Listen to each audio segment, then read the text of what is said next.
So hello students, welcome to my channel Ultimate Accounts. Today I'll be teaching you the basic accounting terms. Now, basic accounting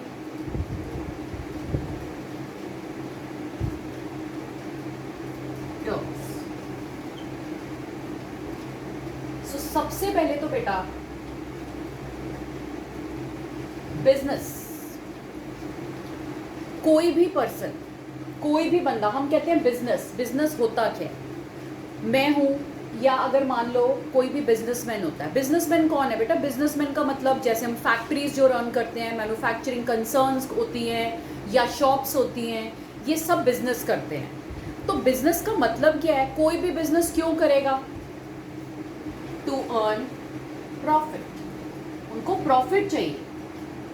अब जैसे कि example है बेटा, अगर मैंने कोई चीज, फॉर एग्जाम्पल अगर मुझे कोई चीज, एक पेन है, वो मुझे 10 रुपए का पड़ता है, और अगर मैं उसको 10 का ही बेच दूंगी तो क्या मेरा कोई प्रॉफिट होगा? नो। प्रॉफिट तब होगा जब मैं इसको 12 या 15 में बेचूंगी। तो मैं कहूंगी कि हाँ भाई, ये 10 रुपए की चीज थी, मैंने इसको मार्केट में 15 रुपए का बेचा, तो मुझे पर पेन 5 रुपए का प्रॉफिट हो। So this is business. तो बेसिकली बिजनेस का मतलब होता है कि जब हम कोई काम करते हैं और जिसका मेन मोटिव होता है कि हमने उसमें प्रॉफिट को अर्न करना। ठीक है बच्चे? सो अब बेटा हम अगले स्टेप पर आते हैं। बिजनेस के बाद नेक्स्ट इज कि बिजनेस को स्टार्ट करने के लिए हमें चाहिए क्या? हमें चाहिए कैपिटल। सो कैपिटल क्या चीज होती है? कैपिटल होती है जिससे हम अपना बिजनेस स्टार्ट करते हैं। ठीक है? Amount with which business is started.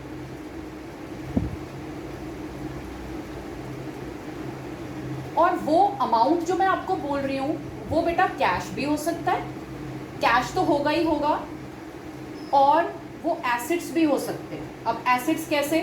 अब बच्चे मैंने अगर अपना, मान लो मैंने अपनी दुकान स्टेशनरी की, मेरा एग्जांपल है कि मैं बोल रही हूँ कि मैंने अपनी स्टेशनरी की शॉप खोलनी है। तो स्टेशनरी की शॉप के लिए मुझे सबसे पहले तो एक दुकान लेनी पड़ेगी किराए पर, रेंट पर। उस दुकान में थोड़ी बहुत फिटिंग्स करानी पड़ेंगी जहाँ पे मैं अपनी स्टेशनरी को रखूँगी। तो उसके लिए मुझे क्या चाहिए बेटा? पैसे चाहिए।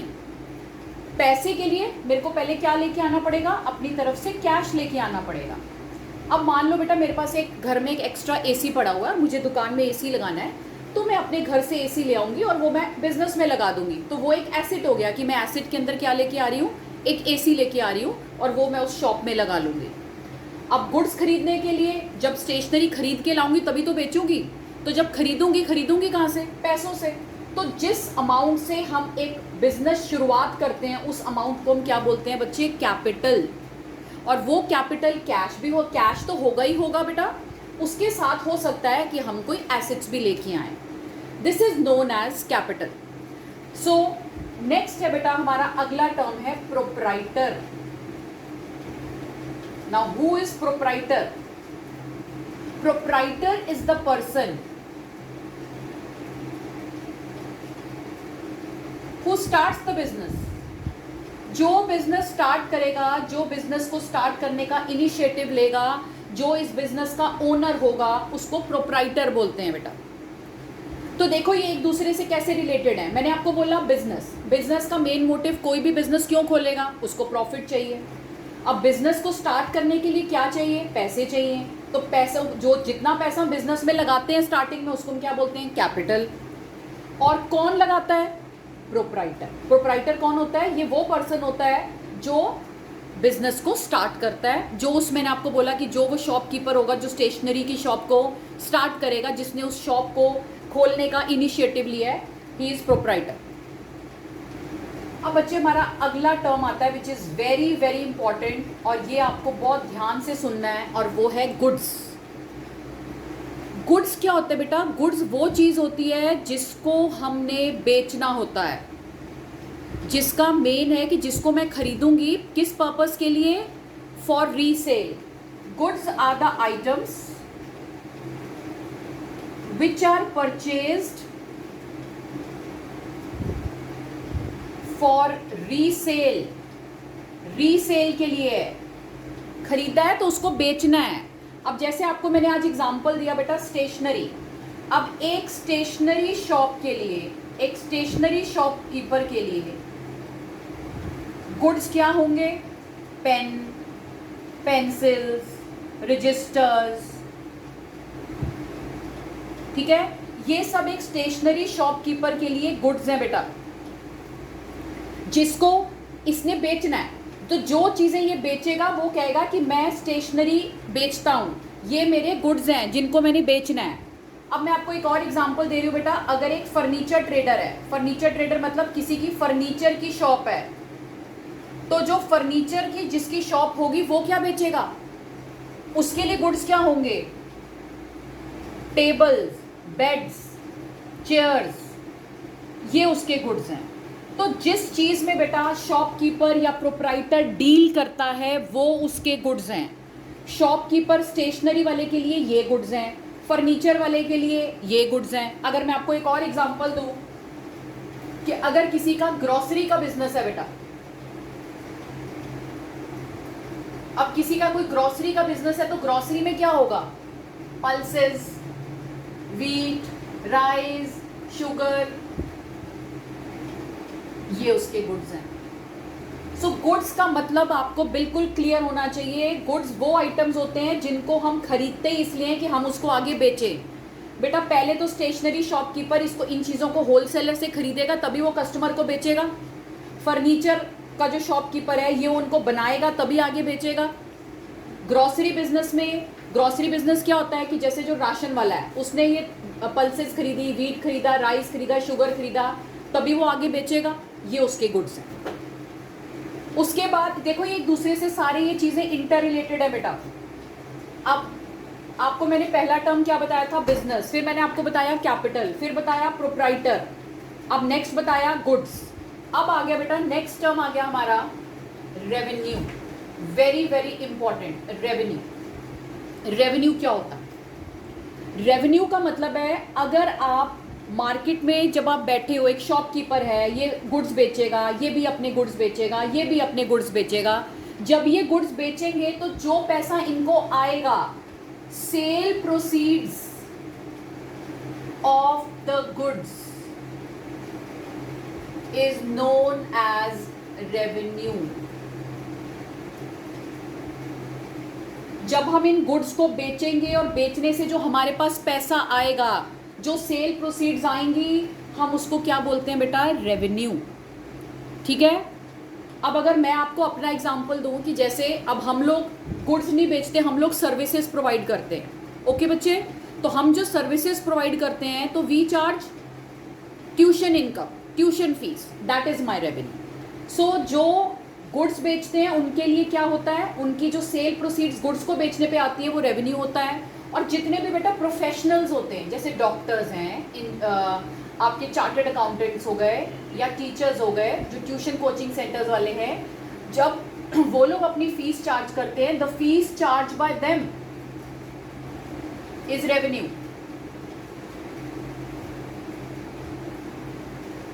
क्लियर हो गया बेटा यहाँ तक? तो रेवेन्यू आपको मैंने क्लियर कर दिया। गुड्स बेचने पे जो पैसे आते हैं वो रेवेन्यू है, या जो प्रोफेशनल्स होते हैं जब वो अपनी सर्विसेज प्रोवाइड करते हैं उनसे जो वो कस्टमर से फीस चार्ज करते हैं, that is also known as revenue. अब रेवेन्यू से रिलेटेड हमारा एक और पॉइंट आता है जिसको हम बोलते हैं प्रॉफिट, जो बहुत बच्चे मानते हैं कि रेवेन्यू और प्रॉफिट जो है वो एक ही टर्म है। No, they are different. Revenue मैंने आपको बोला कि गुड्स को बेचने पे जो पैसे आए वो हमारा रेवेन्यू है। बच्चे प्रॉफिट क्या होता है? प्रॉफिट होता है रेवेन्यू माइनस कॉस्ट। अब आप कहोगे ये कॉस्ट क्या चीज है?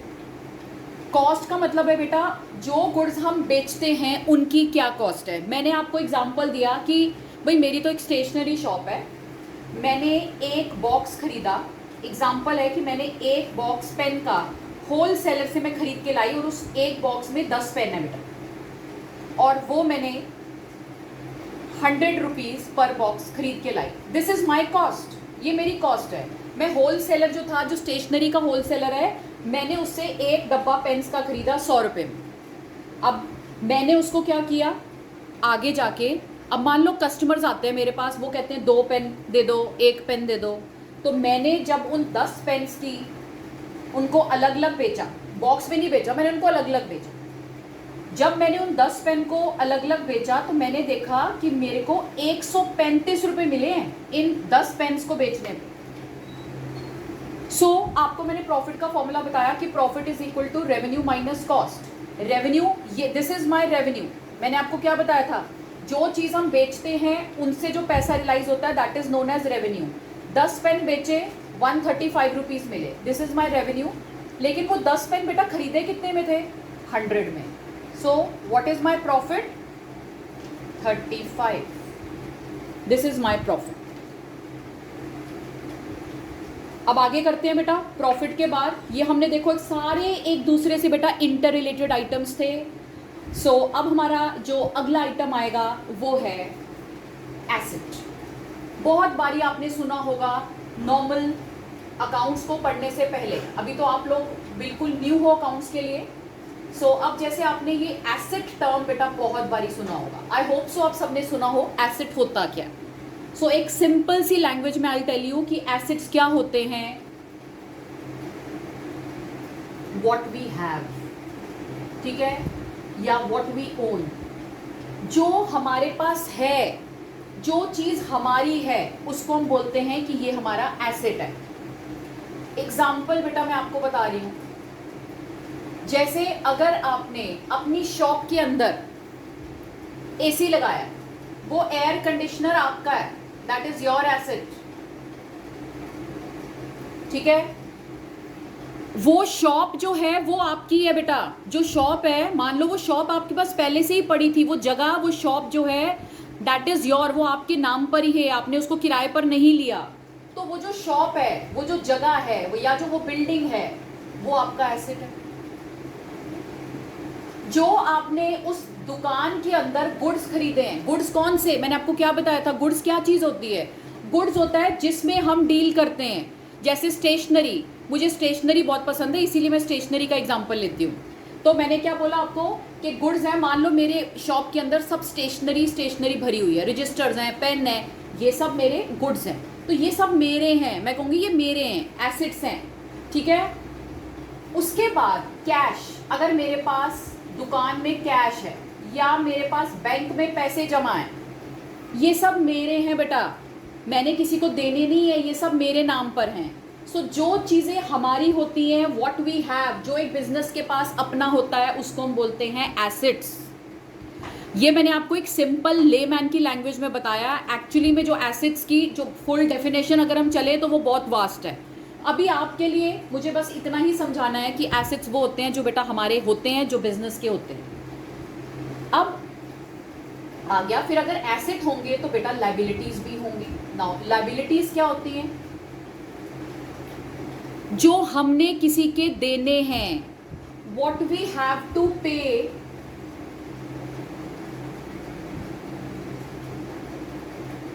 टू द आउटसाइडर, जो बाहर के लोग हैं और हमने उनका जितना भी कोई उधार लिया हुआ है। जैसे कि मैं आपको एग्जांपल बोलूं कि मैंने बिजनेस जब शुरू किया, मेरे पास पैसे कम पड़ गए तो मैंने बैंक से 1 लाख रुपए का लोन ले लिया। तो वो बैंक का जो लोन है बेटा मुझे वापस भी तो करना है। तो जो हमने किसी के वापस करने हैं या जो हमने किसी का देना है उसको हम बोलते हैं लायबिलिटीज। तो मैंने आपको एक एग्जांपल दिया बैंक लोन, कि मुझे पैसों की ज़रूरत थी, मेरे बिजनेस में शॉर्ट पड़ रहे थे, मैंने 1 लाख रुपए का बैंक से लोन लिया, दैट इज़ माई लायबिलिटी। अब आपको मैं एक बहुत अच्छा एग्जांपल बताऊंगी जो एसेट में भी कवर हो जाएगा और बेटा लायबिलिटीज़ में भी कवर हो जाएगा। सो अब आपको एक टर्म बता रही हूँ, वो इन्हीं के अंदर आएगा। एक होता है बेटा डेटर्स और एक होता है क्रेडिटर। आज हम ये 10 टर्म्स को ही अच्छी तरह समझेंगे। तो पहले मैं आपको आज बता रही हूँ डेटर और क्रेडिटर ये क्या चीज़ होते हैं। इसके लिए हम इसको एक एग्जाम्पल से समझेंगे, वो बहुत आसान हो जाएगा। अब वो एग्जाम्पल मैं आपको समझाती हूँ। वो एग्जाम्पल है बेटा, goods sold on credit to Sheena for ₹10,000। बच्चे, मेरा जो बिजनेस है, मेरा कोई जानकार है, कोई शीना मेरी जानकार है, मैंने उसको, वो मेरी शॉप में आई और उसने मुझे बोला कि आप ऐसे करो, मेरे को इतना इतना सामान दे दो। मैंने भाई उसको इकट्ठे रजिस्टर दे दिए, पेन दे दिए, जो जो चीज़ें ली, 10,000 का बिल बन गया। वो कहती है भाई अभी तो मेरे पास पैसे हैं नहीं है, और अब वो मेरी नोन भी है, तो मैं कहती हूँ चलो ठीक है, आप मेरे से 10,000 के ले जाओ। एंड शीना मुझे कह रही है कि मैं आपको 10 दिनों के बाद पैसे वापस कर दूँगी। तो बेटा मुझे अपने बिजनेस में कुछ तो रिकॉर्ड रखना पड़ेगा ना, कि शीना से शीना कौन हुई? शीना से मैंने पैसे लेने हैं, क्योंकि मैंने उसको गुड्स बेचे उधार में, तो मैंने गुड्स दिए जब, तो शीना कहेगी मैं आपको 10,000 दे दूंगी। सो शीना मेरी डेटर है। सो डेटर कौन होता है? फ्रॉम हुम, या हम बोलते हैं to whom goods are sold on credit. जिनको हम गुड्स उधार में बेचते हैं बेटा, इसका मतलब है कि हमने उनसे पैसे लेने हैं। मुझे शीना से 10,000 रुपये लेने हैं, तो मैं कहूँगी शी इज़ माई डेटर। अब मैंने आपको एक पॉइंट बताया था कि जिससे हमने लेना है, ठीक है, ये मेरा डेटर हो गया। तो क्रेडिटर क्या होगा? ये उल्टा होगा। मैं आपको इसका एग्जाम्पल बता रही हूँ। Purchase goods from Ram and sons for 50,000। अब बच्चे, मैंने किसी से, जब मैंने इस बिजनेस स्टार्ट किया, स्टेशनरी का सामान होलसेलर से खरीद के लाई। उस होलसेलर का नाम है, होलसेलर कौन होता है बेटा? जो बल्क में हमको गुड्स बेचता है, ठीक है। सो राम एंड सन्स हमारा वो पर्सन है जिससे मैंने 50,000 की स्टेशनरी खरीदी। मैंने उसको कहा कि मेरा न्यू बिजनेस है, तो आप ऐसे करो, मुझे 15 डेज का क्रेडिट दे दो, मुझे उधार दे दो। क्रेडिट का मतलब होता है उधार। तो मैंने, जो राम एंड सन्स है, उसने मुझे कहा ठीक है, आप 15 दिन के बाद हमारे 50,000 रुपये दे देना। तो अब मेरे माइंड में तो ये रहेगा ना कि मुझे 15 दिनों के बाद किसके पैसे वापस करने हैं? राम एंड सन्स के। सो क्रेडिटर राम एंड सन्स हो गया मेरी बुक्स में 50,000 का। सो क्रेडिटर्स कौन होते हैं बेटा? From whom goods are purchased on credit. जिनसे हम गुड्स उधार में खरीदते हैं वो हमारे क्रेडिटर होते हैं, और जिनको हम गुड्स उधार में बेचते हैं वो हमारे डेटर होते हैं। So this is the example for debtor and this is the example for creditor. I hope कि जितने मैंने आज आपको बेसिक अकाउंटिंग टर्म्स समझाए हैं वो आपको समझ आए हों। नेक्स्ट वीडियो में मैं आपको जो बाकी के अकाउंटिंग टर्म्स है वो आपको एक्सप्लेन करूंगी बेटा। सो आज के लिए बस इतना ही, ठीक है। नेक्स्ट वीडियो में मिलते हैं। ओके बेटा, बाय बाय।